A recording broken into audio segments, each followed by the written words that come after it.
오늘 시간에 주시는 살아계신 하나님의 말씀은 구약성경 시편 19편 7절에서 11절의 말씀입니다.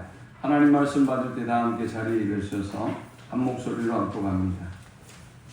여호와의 율법은 완전하여 영혼을 소성시키며 여호와의 증거는 확실하여 무둔한 자를 지혜롭게 하며 여호와의 교훈은 정직하여 마음을 기쁘게 하고 여호와의 계명은 순결하여 눈을 밝게 하시도다. 여호와를 경외하는 도는 정결하여 영원까지 이르고 여호와의 법도 진실하여 다 의로우니 금곧 많은 순금보다 더 사모할 것이며 꿀과 송꿀보다 더 달도다. 또 죄종인 것으로 경고를 받고 이것을 지킴으로 산이 크니이다. 아멘. 세상에는 많은 소리들이 있습니다. 또 세상은 매우 급변하고 있습니다. 우리는 이 급변하고 혼란스러운 세상 속에서 매우 혼란스러운 그런 삶을 살아가고 있습니다. 요즘 우리 사회에 굉장한 이슈가 되었던 한미 무역 관세 협정이 있었습니다. 한 주간 동안 얼마나 여기에 우리가 신경을 곤두세우고 기도했는지 모릅니다. 그런데 참 놀랍게도 한 20여 년이 지났는데 요즘 다시 주목받고 있는 인물이 있습니다. 김현종이라고 하는 통상교섭본부장을 지냈던 분이었습니다. 이분 때문에 2006년, 7년에 대한민국은 굉장히 시끄러웠습니다. 이분을 얼마나 매도했는지, 그리고 얼마나 많은 분들이 촛불을 들고 광화문 그리고 시청 광장에서 시위를 했는지 모릅니다. 개념 연예인으로 불리던 어떤 연예인은 이렇게 주장했습니다. 광우병이 득실거리는 소를 뼈채로 수입하다니 차라리 청산가리를 입안에 털어넣는 편이 오히려 낫겠다라고 선언할 정도였습니다. 국민들의 공분은 아주 폭발할 정도였고 많은 사람들의 증오와 미움의 대상이 바로 이 김현종이었습니다. 그런데 놀랍게도 그분에 대한 인식이 요즘 완전히 달라지고 있습니다. 사람들은 이야기합니다. 노무현이 시작했고 이명박이 끝냈다.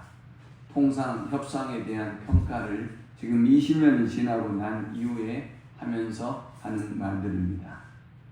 광우병 사태 등 비판은 쏟아졌지만 연평균 대미 무역 수지가 2배를 상승하는 놀라운 결과를 가져왔습니다.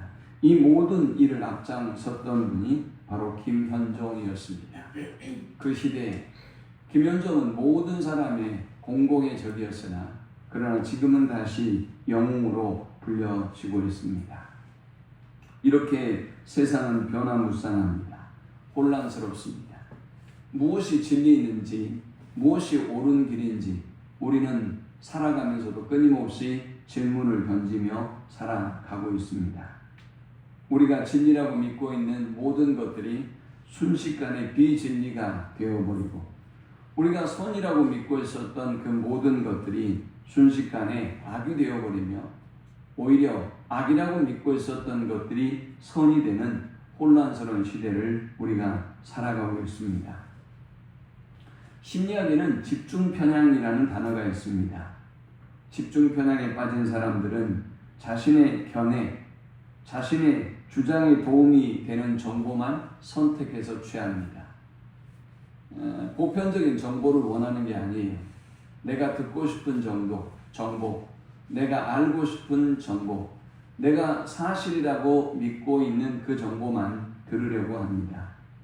여러분, 우리나라가 왜 이렇게 혼란스럽습니까? 바로 이 집중 편향의 사상에 우리가 빠져있기 때문입니다. 여당을 좋아하는 사람은 여당의 좋은 정보만 듣습니다. 야당을 좋아하는 사람은 야당의 좋은 정보만 취하죠. 그리고 더 이상 배우려고도 들으려고도 하지 않습니다. 이것을 집중 편향이라고 합니다. 자신이 믿고 싶지 않는 정보는 의도적으로 외면하는 성향을 갖습니다. 사람들이 이렇게 그 편향에 빠지는 이유가 과연 뭘까요?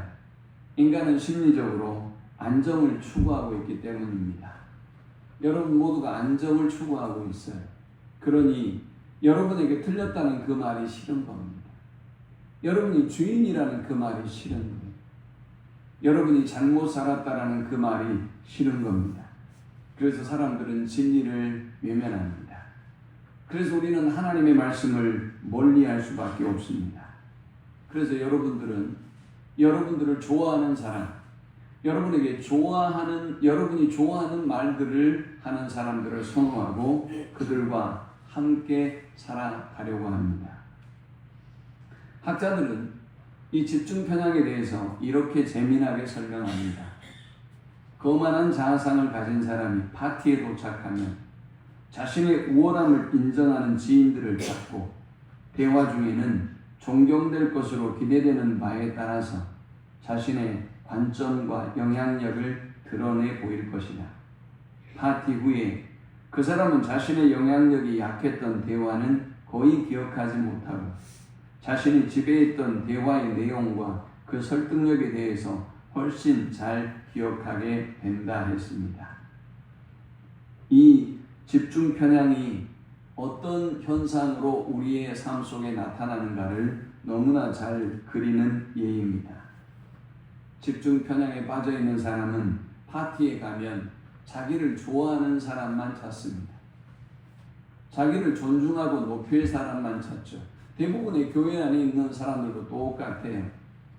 자기보다 더 영적이거나 자기보다 하나님을 더 사랑하거나 자기 죄에 대해서 인정할 만한 사람은 멀리합니다.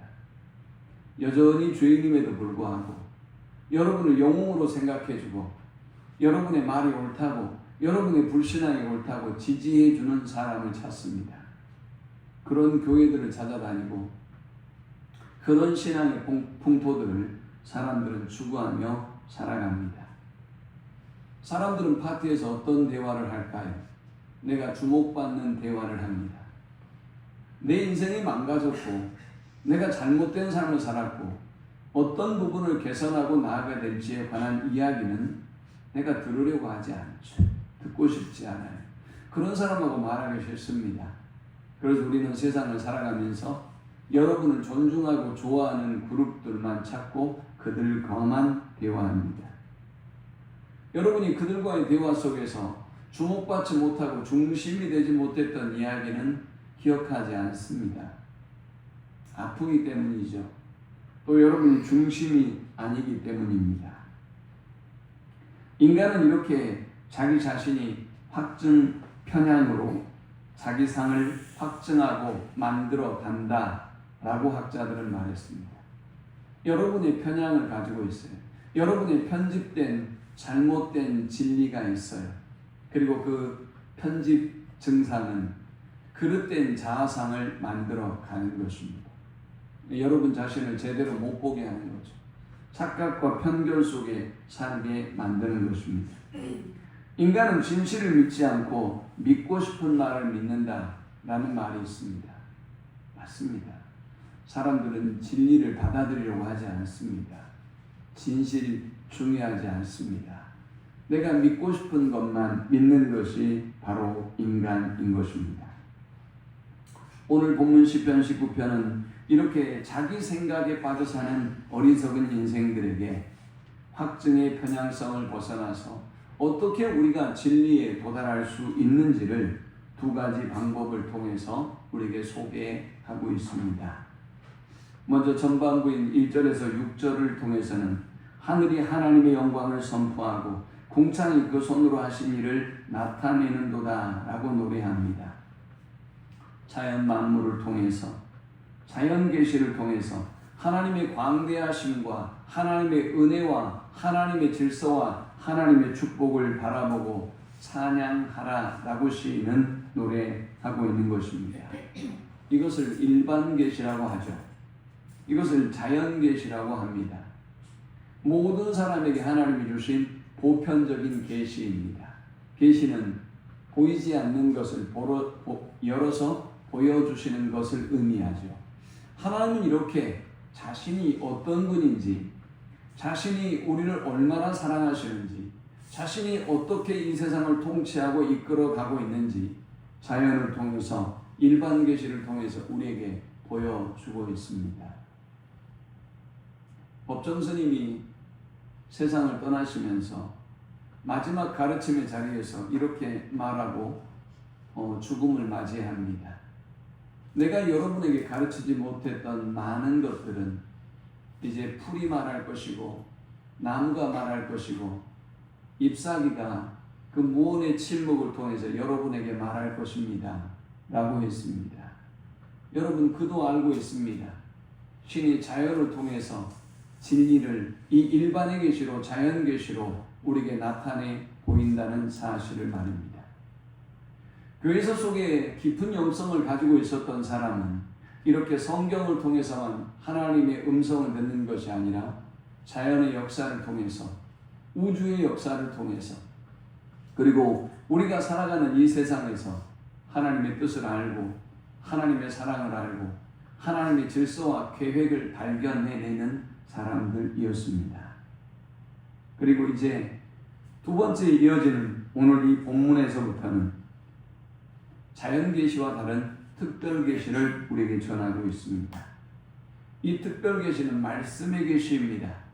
오늘 여러분들이 자연계시를 통해서 알지 못했던 그 놀라운 하나님의 은혜와 질서와 하나님의 계획을 하나님은 말씀을 통해서 우리에게 들려주고 있습니다.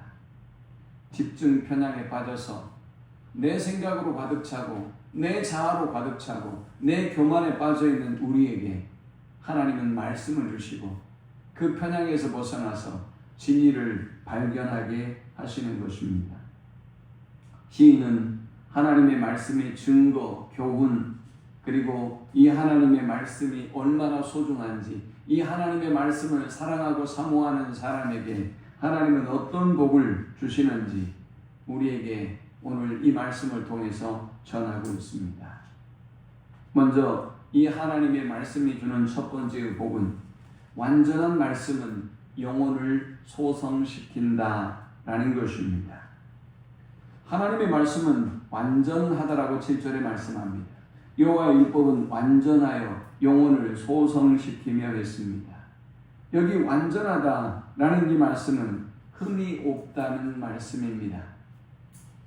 도덕적으로 흠이 없다는 말씀의 의미만이 아닙니다. 이것은 충분하다는 것입니다. 더 이상 부족함이 없습니다. 완전하게 갖춰져 있습니다. 하나님은 저와 여러분을 위하여 이 말씀의 모든 것을 다 준비해 주시고 다 갖추어 주셨습니다. 우리가 이 말씀을 사랑하고 사모하기만 하면 이 하나님의 말씀은 우리에게 놀라운 은혜와 복으로 능력으로 임합니다. 과연 이 하나님의 말씀이 어떤 복으로 우리에게 임하는 것일까요? 우리의 영혼을 소성시킨다라고 했습니다. 소성시킨다라는 이 말씀은 돌아오게 하다, 회복시키다, 다시 살리다라는 말씀입니다. 여러분이 지쳐있는 영혼을, 여러분의 피곤한 영혼을 하나님의 말씀이 돌아오게 만듭니다. 하나님의 말씀이 회복시킵니다. 하나님의 말씀이 다시 저와 여러분을 살려내는 것입니다. 세상 속에서 그리고 찢기고 상한 우리의 심령과 마음을 처절한 정글과 같은 세상 속에서 상하고 아픈 여러분의 낙심한 영혼을 이 하나님의 말씀이 돌아오게 만듭니다. 이 하나님의 말씀이 여러분을 회복시킵니다. 다시 살리는 것입니다. 아무리 약을 먹어도, 아무리 상담을 받고, 아무리 병원에 가도 여러분을 치료할 수 없었던 그 놀라운 여러분의 영혼을 소성시키는 역사가 이 하나님의 말씀을 통해서 우리에게 임하게 된다라고 말씀하고 있습니다. 여러분이 집중 편향이라고 하는 것이 얼마나 무서운 결과를 가져오는지 아세요? 여러분이 원하는 정보만, 여러분들이 원하는 말만, 여러분이 진리라고 믿고 있는 것만 뒷받침하는 근거들을 모으려고 하는 이 무서운 집중의 편향은 여러분을 망상이라고 하는 정신질환에 빠뜨려요. 여러분을 조울증에 빠뜨리기도 하고요. 우울증에 빠뜨리기도 해요. 이렇게 무서운 것이 집중 편향. 저와 여러분을 진리와 멀어지게 만들어요. 저와 여러분이 회복될 수 있는 방법을 원천적으로 차단해버려요. 그러나 하나님은 우리에게 말씀을 주시고 이 말씀을 통해서 여러분을 다시 회복시키시고 다시 살리시고 다시 일어서게 만듭니다. 그런데 왜 하나님을 믿는다고 하는 사람들이 하나님의 말씀을 사랑하지 않는 것일까요? 왜 사모하지 않는 것일까요? 사탄이 여러분으로 하여금 하나님의 말씀을 사모하지 못하게 하는 거예요. 여러분이 회복되고 여러분이 진리를 깨닫고 여러분이 바른 믿음을 갖게 될 것이기 때문에 사탄은 끊임없이 창세기 3장에서 보듯 하나님의 말씀을 믿지 못하게 만들고 하나님의 말씀에 여러분의 생각을 더하게 만들고 하나님의 말씀을 약화시켜서 믿지 못하게 합니다. 사랑하는 성도 여러분, 하나님의 말씀을 사랑하고 사모해서 하나님의 말씀이 여러분의 영혼을 살리고 여러분의 인생을 살리는 놀라운 은혜를 누릴 수 있기를 축원합니다. 두 번째, 하나님의 말씀은 하나님의 확실한 말씀은 우둔한 자를 지혜롭게 하는 복을 주신다라고 말씀합니다. 여기 하나님의 말씀을 표현하면서 7절에 이렇게 표현합니다. 여호와의 증거는 확실하여 우둔한 자를 지혜롭게 하며 했습니다. 확실하다라는 것은 흔들리지 않고 믿을만하다, 신뢰할 만하다라는 말씀입니다. 여러분, 우리가 살아가고 있는 세상은 불확실성의 연속이에요. 저와 여러분의 삶 속에 어떤 일들이 펼쳐질지 우리는 도무지 알지 못하죠. 그래서 늘 불안합니다. 그 불안함을 우리는 보험으로 안정감을 얻으려고 하고 미래에 대한 계획으로 안정감을 얻으려고 하죠. 이번 토요일에 제가 설교를 준비하고 있는데 대구에 사는 저희 형님이 전화를 했어요. 뭐 이것저것 묻더라고요. 그래도 저희 형제 중에는 물질로만 본다면 아마도 가장 많은 부를 누리고 있는 것 같아요. 자기 이야기, 자기 가정에 대한 이야기를 하더니 또 뭐 저희 연봉이 어떻고 다 물어보더라고요. 제가 있는 그대로 다 얘기해 줬습니다. 그 노년에 어떻게 사니? 이런 걱정과 염려를 하더라고요. 그래서 제가 그랬습니다. 노년이 왜요? 그랬더니 그렇게 하면 연금이 없어가지고 어떻게 살 수 있겠니? 그러더라고요. 그래서 제가 그랬습니다. 나는 지금도 부족함이 없고 미래에도 부족함이 없을 것이기 때문에 아무런 걱정이 없어요. 형은 뭔 그런 걱정이 그렇게 많아요? 제가 오히려 그랬어요. 그랬더니 형이 그래요? 그래, 그렇게 살면 되지 뭐 그러더라고요. 아니, 저는 없어서 제 자신을 안위하고 자위하는 게 아니에요. 하나님께서 지금까지도 부족함이 없이 인도해 주셨기 때문에 저는 저의 앞으로의 미래도 하나님이 부족함이 없도록 인도하실 것이고 저는 우리 아이들의 미래도 부족함이 없도록 인도하실 것을 믿어요. 그런데 사탄은 자꾸만 믿지 못하게 만들어요. 자꾸만 믿지 못해서 다른 관점에서 여러분의 삶을 보게 만들고 다른 것들로 여러분의 인생을 채우려고 하죠. 세상의 모든 것들은 흔들립니다. 세상의 모든 것들은 변해요. 그것들을 하나님의 말씀이 아닌 다른 것들로 채우려고 해도 여전히 불안합니다. 보험이 들어도 내 보험이 뭐가 부족한가 싶고요. 돈이 그렇게 많이 있는데도 또 혹시 어떤 일들이 일어나서 내 이 모든 것이 빼앗기지 않을까라는 불안과 염려를 갖죠. 법정 스님이 자신의 마음의 평안함과 행복을 이야기하면서 무소유한 자만이 행복하다라고 얘기하더라고요. 어쩌면 여러분의 그 소유가, 여러분의 그 욕심이 저와 여러분을 그렇게 불안하게 하는지 모르겠어요. 하나님의 말씀만 확실합니다. 이 확실한 하나님의 말씀이 우리에게 어떤 복을 줄까요? 이 확실한 하나님의 말씀은 우둔한 자를 지혜롭게 하며 라고 했어요. 여기 우둔한 자는 누굴까요? 단순히 지능이 낮은 사람을 말하지 않아요. 단순히 배우지 못한 사람을 말하는 것이 아닙니다. 하나님의 진리를 알지 못하고 세상적인 지식에만 의존해서 살아가는 어리석은 인생을 의미합니다. 사랑하는 여러분, 하나님의 진리의 말씀을 멀리하고 어느새 세상적으로는 성공했을지 모르겠으나 세상 속에서는 여러분이 인정받는 삶을 살고 있을지 모르겠으나 우둔한 자로 어리석은 인생을 살고 있지 않는지 여러분 자신의 모습을 돌아보는 아침이 될 수 있기를 축원합니다. 영국의 고전 경험 철학자인 프란시스 베이컨은 인간이 진리를 발견하는데 장애가 되는 것을 우상이라고 했어요. 저와 여러분들이 진리를 발견하는데 장애가 되는 우상은 어떤 것들이 있을까요? 베이컨은 첫 번째 종족의 우상이라고 했습니다. 종족의 우상이 뭘까요? 사람은 자기 관점에서 모든 걸 생각하고 평가해요. 여러분들이 동물을 보고 그리고 식물을 보고 여러분의 관점에서 모든 걸 평가하고 이야기한다고. 가령 이렇습니다. 저 새가 외로워서 슬피 우는가 보다 라고 말하죠. 그건 여러분의 생각이에요. 새는 즐거워서 노래하고 있는지, 새는 어떤 사랑하는 대상을 부르기 위해서 노래하고 있는지 우리가 알 수 없죠. 다만 여러분이 그렇게 판단하고 여러분이 그렇게 정의하는 것뿐이에요. 어떤 사람이 이번 주에 그런 이야기를 하더라고요. 나랑 친한 사람이 죄를 범하면 이해가 되고 나랑 친하지 않은 사람이 죄를 범하면 눈에 있는 티끌도 무서운 죄가 된다 라고 말했죠. 정치적인 신념을 가진 오늘의 여러분이 그러하고 또 여러분과 가까운 가족들, 가까운 사람의 죄악을 대하는 여러분의 태도가 그래요.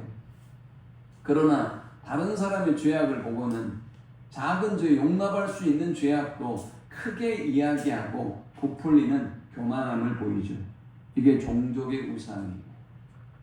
그냥 여러분과 친한 사람, 여러분이 속한 공동체, 여러분의 가족끼리 여러분이 가지고 있는 편견 속에 살아가고 여러분이 가지고 있는 편견으로 일본을 판단하고 미국을 판단하고 다른 나라를 판단하는 우상이 바로 종족의 우상이고 우린 이것을 통해서 진리를 보지 못하는 거예요.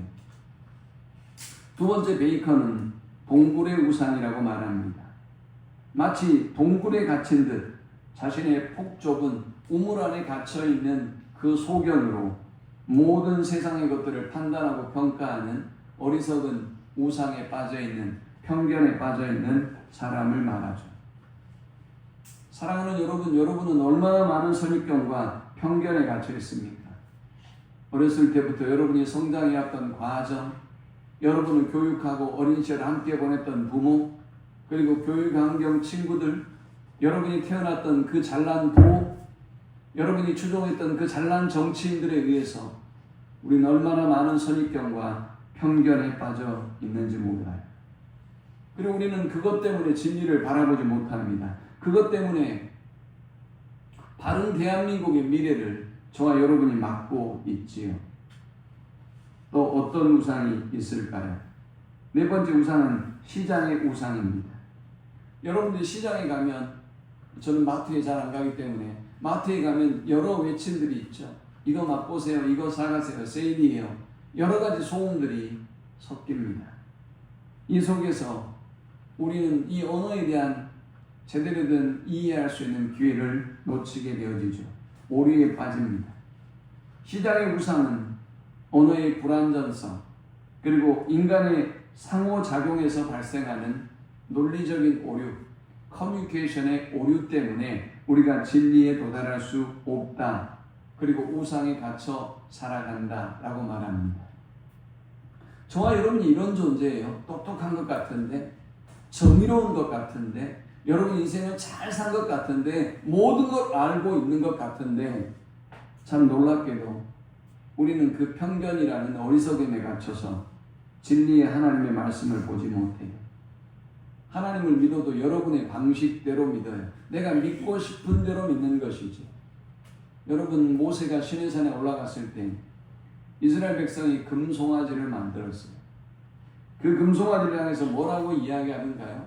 이 신이 우리를 애굽에서 인도해냈다고 말해요. 애굽에서 인도해낸 건 하나님이 하신 거거든요. 그런데 그들은 하나님이 했다고 생각했는데 괴물을 만들어 놓은 거예요. 저와 여러분에게 구원의 은혜를 베푸신 것 하나님이시죠. 그런데 오늘 여러분이 만들어 놓은 여러분 안에 있는 하나님은 어쩌면 여러분의 편견과 교만으로 인하여 괴물을 만들어 놓았는지 몰라요. 종교적인 혼합주의가 가능하고 종교적 타협주의가 가능한 그 괴물 신앙을 여러분이 하나님의 말씀을 멀리하고 여러분의 생각대로 만들어 버린 것이죠. 하나님의 말씀은 세 번째 어떤 기능을 할까요? 하나님의 정직한 말씀은 우리의 마음을 기쁘게 합니다. 하나님의 말씀이 정직하다고 했습니다. 정직하다는 이 말은 곱고 바르며 공정하다라는 말입니다. 세상에는 얼마나 비틀어진 가치관이 많습니까? 얼마나 편향된 주장들이 많고 얼마나 거짓된 가르침들이 있습니까? 얼마나 사람들은 자기 이익을 위해서 진리를 외면하고 정치적인 목적을 위하여 자기 이 진리를 외면하고 포장하는 편파적이고 삐뚤어진 모습을 보이고 있습니까? 그런데 하나님의 말씀은 정직합니다. 그래서 하나님의 말씀은 믿을 만한 것입니다. 하나님의 말씀 앞에 우리의 인생을 걸어도 결코 손해가 없는 것입니다. 이 정직한 말씀이 우리에게 어떤 복을 준다고요? 우리의 마음을 기쁘게 합니다. 하나님이 제시하는 이 말씀은 참된 길이고 진리고 의로운 길이고 영생에 이르게 하는 길이기 때문에 지금은 힘들고 어려울지 모르겠지만 이 하나님의 말씀은 우리에게 참된 기쁨을 안겨다 줍니다. 하나님의 말씀은 여러분이 세상에 어떤 언변이 있는 어떤 사람의 말을 믿었다가 실망하고 낙심하는 그런 결과와는 달라요. 하나님의 말씀은 후회가 없게 합니다. 하나님의 말씀은 진정한 평안과 안식을 우리에게 누리게 하는 것입니다. 하나님이 주시는 이 즐거움은 일시적인 안식 기쁨이 아닙니다. 영원하고도 근본적인 기쁨이라는 사실을 우리는 잊지 말아야 합니다. 그러므로 사랑하는 여러분, 정직한 하나님의 말씀을 사모하십시오. 그리고 이 정직한 하나님의 말씀이 주시는 근원적인 내적인 기쁨과 평강을 충만하게 누리는 복된 성도들이 될 수 있기를 축원합니다. 네 번째 하나님의 말씀은 하나님의 순결한 말씀이 우리의 눈을 밝게 해주는 복과 은혜를 주십니다. 하나님의 말씀은 순결합니다. 순결하다 이 말씀은 티 없이 깨끗하며 흠이 없다라는 것입니다. 어떤 거짓도 어떤 속임도 이 하나님의 말씀에는 섞여 있지 않습니다. 순수하고 거룩한 하나님의 본성이 이 말씀에 그대로 담겨 있기 때문입니다. 그러므로 저와 여러분이 하나님의 말씀을 가까이 하면 우리 영혼이 순결해집니다. 우리 영혼이 순결해지고 우리 영적인 시각도 순결해집니다. 온갖 더러운 생각과 오염으로부터 우리가 정결하게 되고 순결하게 되어지는 것입니다. 이 정결하게 하는 이 말씀이 우리의 눈을 밝게 해줍니다. 여기 눈은 단순한 시각을 말하는 것이 아닙니다. 영적인 통찰력과 분별력을 의미합니다. 여러분, 우리가 세상에서 보이시피싱과 같은 것들을 당하는 사람들 들어보죠. 그렇게 똑똑하고 많은 사람들도 보이스피싱을 당하고 속습니다. 세상에서는 우리가 전혀 분별할 수 없을 만큼의 놀라운 사기가 속임들이 있습니다. 그런데 우리가 하나님의 말씀을 가까이 하면 어떻게 될까요? 사탄의 속임이 보입니다. 사탄이 오늘 나에게 속삭이는 그 음성이 분별이 됩니다. 사탄이 오늘 나에게 원하는 것이 무엇인지, 하나님이 나에게 원하는 것이 무엇인지 그것이 분별이 되고 통찰력이 생깁니다. 그래서 어떻게 할까요? 하나님이 기뻐하는 편을 택하고 하나님의 말씀에 순종하는 삶을 살아가는 것입니다. 우리가 하나님의 말씀을 멀리하면 시야가 좁아집니다. 그리고 우리의 눈에 불순물이 끼게 되죠. 그래서 우리가 바로 보지 못하게 만들어요. 영적인 통찰력과 분별력을 잃어버리고 오만 헛된 생각과 교만한 생각과 악한 생각이 저와 여러분의 영혼을 지배하고 이끌어 갑니다. 그런 우리가 하나님 기뻐하는 삶을 살아갈 수가 없는 것이죠. 다섯 번째, 하나님의 말씀은 우리에게 어떤 복과 은혜를 주실까요? 정결하고 의로운 말씀이 우리로 영원과 의에 이르게 합니다. 시편 기자는 하나님의 말씀이 영원하다고 선포했습니다. 하나님의 말씀이 영원하기 때문에 여러분들이 하나님의 말씀을 가까이 하고 사모하면 이 하나님의 말씀이 우리를 영원으로 이끌어 갑니다. 여호와의 법도 진실하다고 했습니다. 세상의 모든 것은 변하고 다 사라지지만 하나님의 말씀은 진실합니다. 그래서 우리를 진실하게 하고 하나님의 이 말씀이 우리를 진리로 인도합니다. 하나님의 말씀은 또한 의롭습니다. 9절에 여호와를 경외하는 도는 정결하여 영원까지 이르고 여호와의 법도 진실하여 다 의로우니 했어요. 하나님의 법은 진실해서 우리를 진실하게 만들며 하나님의 법은 불완전하고 부당한 우리를 의로운 길로 인도하고 의에 이르게 만들고 의인이 되도록 만듭니다.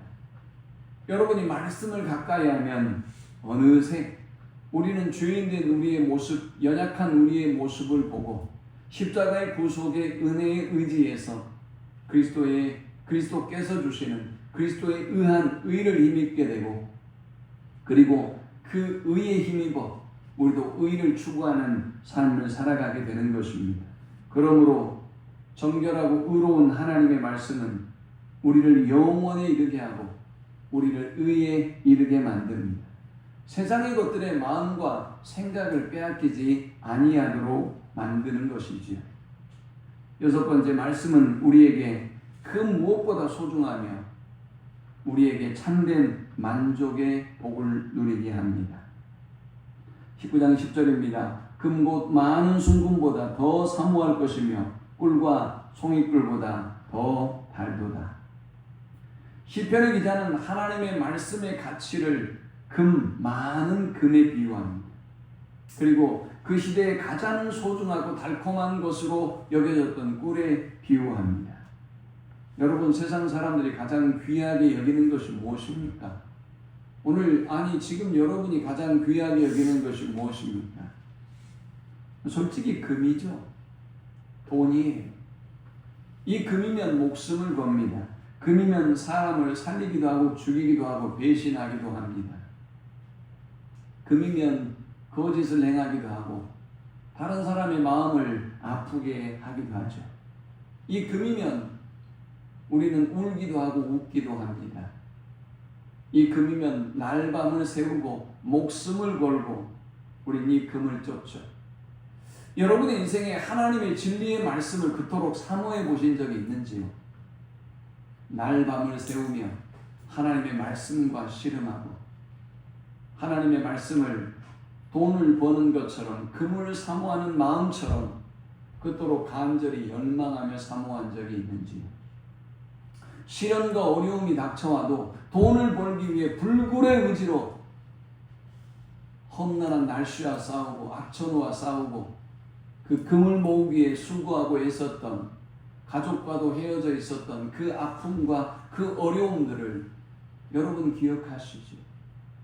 여러분들이 그보다 더한 열정으로 하나님의 말씀을 사모하고 있는지. 참 안타깝게도 세상 사람들은 그토록 노력하고도 그들이 그토록 좋아하는 금을 얻지 못하고 있어요. 원하는 만큼의 금을 얻지 못해요. 아니, 또 문제는 무엇입니까? 이 원하는 만큼의 금을 얻어도 또 욕심이 커져요. 더 얻고 싶어요. 문제는 뭡니까? 그만큼 얻어도 불안해요. 만족이 없어요. 여전히 거지처럼 부족하다고 허덕이고 살아가요. 이것이 우리의 인생이에요. 근데요, 저와 여러분이 하나님의 말씀을 사모하면 하나님의 말씀이 주는 복과 은혜를 받으면 금은 재미가 없어요. 금은 관심의 대상이 아니에요. 금이 주는 가치와 행복보다 훨씬 놀라운 복과 은혜를 우리는 이 말씀을 통해서 얻을 수 있기 때문이에요. 하나님의 말씀을 사모하는 사람, 사랑하는 사람에게 금을 사모하고 사랑해서 얻는 것보다 더 놀라운 은혜를 하나님이 저와 여러분에게 주시겠다라고 말씀했어요. 금은 여러분의 인생에 사라질 겁니다. 제가 예언합니다. 아니, 금은 여러분의 인생에서 누군가가 빼앗아 갈 거예요. 하나님이 빼앗아 가든 누가 빼앗아 가든 결국은 빼앗아 갈 거예요. 안 놓으려고 해도 빼앗기고 말 겁니다. 그런데 놀랍게도 하나님이 말씀해 주시는 이 놀라운 복과 은혜는 그 누구도 빼앗아 갈 수 없어요. 환경이 아무리 어렵고 힘들어도 이 말씀해 주시는 놀라운 복과 은혜는 결코 누구도 해할 수도 빼앗을 수도 없어요. 그래서 우리는 하나님의 말씀을 경험하고 만일 그 축복을 누렸다면 그 무엇보다 그 누구보다 사랑하게 되는 것입니다. 하나님의 말씀은 두 번째로 꿀과 송이꿀보다 더 달콤한 즐거움을 줍니다. 고대 근동에서 꿀은 아주 달콤하고 귀한 음식입니다. 에너지 음식, 에너지 음료라고 하죠. 에너지와 기쁨의 상징이었습니다. 그런데 놀랍게도 시인은 이 꿀보다, 이 송이의 꿀 덩어리보다 더 달콤한 즐거움과 더 영원하고 근원적인 기쁨을 주는 것이 하나님의 말씀이다 라고 하고 있어요. 오늘 하나님의 말씀이 여러분에게 가장 사모할 만한 가치가 돼요. 하나님의 말씀이 세상의 그 어떤 것들이 주는 것보다 더 높고 더 위대한 즐거움을 주어서 하나님의 말씀이 주는 그 충만한 기쁨을 누리며 살아가는 우리 모두가 될 수 있기를 축원합니다. 그게 가능하냐고 묻고 싶으세요? 그것은 불가능한 일이다. 내가 살아보니 돈이 훨씬 좋다라고 생각하는 분이 계세요? 제가 제발 부탁드립니다. 해보세요. 하나님의 말씀을 사랑해보세요. 하나님의 말씀을 사모해보세요. 그러면 이 말씀이 여러분에게 경험이 돼요. 평생 돈만, 금만, 꿀만, 송이꿀만 추구했던 우리가 어떻게 하나님의 말씀이 주시는 이 놀라운 복을 누릴 수가 있겠어요? 하나님이 저와 여러분에게 말씀해요. 너는 이제 세상의 헛된 것 사모하지 말고 이 하나님의 말씀, 이 달콤한 말씀, 이 근원적이고도 영원한 즐거움을 주는 말씀을 제발 좀 사모해보라 라고 말이죠. 일주일에 한 번 듣는 말씀이 여러분을 살리겠습니까? 성경은 한 번도 펼쳐보지도 않는 여러분이 이 말씀의 능력을 우리의 삶 속에 어떻게 경험할 수 있겠습니까? 마지막 하나님의 말씀은 우리를 경고하고 진리로 인도하며 큰 상을 얻게 만듭니다. 부모가 있다고 하는 것은 큰 축복이에요. 잔소리한다고, 나 때는 이라고 한다고 말하지만 부모가 없어, 그렇게 잔소리해줄 부모가 없어 고아처럼 살아가는 인생은 불쌍한 인생이죠. 우리 주변에 어떻게 살아야 되는지, 어떤 인생이 바른 인생인지 조언해 줄 수 있는 선생님과 그리고 부모가 있다는 사실은 얼마나 큰 축복인지 몰라요. 하나님의 말씀은 자녀인 저와 여러분을 경고합니다. 그것은 우리가 죄인이기 때문이에요. 우리가 좌로 넘어지고 우로 넘어지기 때문이에요. 그런데 복 있는 자녀들은 이 경고의 말씀을 듣고 하나님께로 돌아오고 말씀으로 돌아와요. 우리는 이 경고를 받을 뿐 아니라 이 경고대로 지킴으로 순종함으로 하나님이 예비해 두신 큰 복을 얻습니다. 이 말씀하신 큰 복은 단순한 물질적인 복만을 의미하는 것이 아닙니다. 하나님으로부터 얻는 복, 하나님이 채워주시는 복을 의미합니다. 또 영적인 상급을 의미하죠. 하나님의 말씀을 사모해서 오늘 하나님이 약속하신 이 놀라운 복과 은혜를 충만하게 누리는 복된 자녀들 될 수 있기를 축원합니다. 하나님의 말씀은 영혼을 소성시킵니다. 하나님의 말씀은 우둔한 자를 지혜롭게 합니다. 하나님의 말씀은 우리의 마음의 최고의 영원하고도 근원적인 기쁨을 누리게 만듭니다. 하나님의 말씀은 우리의 눈을 밝게 합니다. 하나님의 말씀은 우리를 영원한 삶으로 의로 인도합니다. 하나님의 말씀은 세상의 그 어떤 황금으로도 누릴 수 없는 최고의 기쁨과 감격을 누리게 하며 꿀보다 송이꿀보다 더 영원한 근원적인 즐거움을 누리게 합니다. 이 말씀을 간절히 사모하고 이 말씀 안에 거하는, 그리고 이 말씀이 약속한 이 놀라운 복을 받아 누리는 주의 자녀들이 다 되시기를 축원합니다. 우리 함께 기도합시다.